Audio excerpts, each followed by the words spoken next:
wajya avuga ngo imyaka y'ubuzima bw'abantu tubamo irimo ibyiciro bine. Hari imyaka y'injiji, kuva uvutse kugera muri 18 uri injiji ntane, ibyo ukandagira n'ibyo usyonyagura ntacyo bikubwiye, uri injiji edaheri nta no kwita kumenya ngo ibi nabikandagiye, kuri injiji ntabyo uzi. Kuva mu myaka 24 kugera nako 18 kugera muri 45 ni imyaka y'imihigo. Mu myaka y'imihigo urahiga, nzaba umusirikare, nzaba umupolisi, nzaba umucuruzi, nzaba dogiteri, nzaba urahiga, nzashaka umugore mwiza. Ibyo byose nibyo uhiga muri iyo myaka 18 45. Twumva icyiciro gikurikiyeho rero icyo ndimo. Icyiciro gikurikiyeho aricyo urimo rero nicyo kwicuza. Kwicuza se nicuza iki?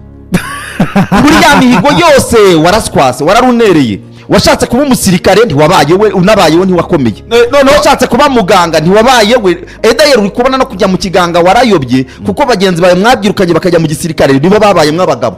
Washatse wayobeye mu gisirikare, nyamara hari bagenzi bawe bagiye mu gucuruza, bo baracuruje birakunda. So urwego rwose uburiho muri iyo myaka ukwicuza kuraza, uri kubona hari ikintu utakoze bagenzi bawe. Nta nubwo baba bakigushyira ku rwandiko urusaba akazi kuba utarengeje. Ni ndetse ukabwo kuba utarengeje 45 65 bavuga kuba utarengeje imyaka iri ugushaka wese.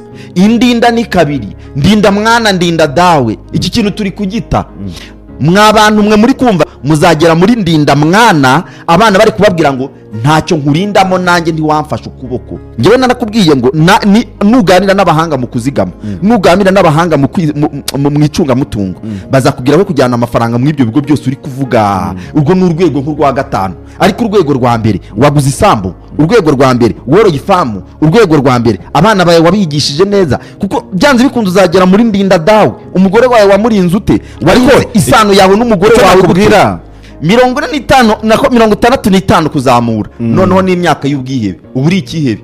N'ahantu uzasanga abasaza bari muri iyo myaka, uribuka abantu bagiye baganira na nka Muzehe Mpyisi. Hari igihe wabaga wumva ikintu utashaka kanakubwira, kuko wowe impungenge zawe nk'umunyamakuru iryo jambo ashatse yaryihorera. Impungenge zawe nk'umunyamakuru ariko wararivuga, ndetse wajya no kumuza avuga ati shaka unca mu ijambo. Uzabaza umuvandimwe wacu hano ikiganiro yagiranye na Muzehe Mbanda, arasatura ariko we burya umuriro waramwakanye.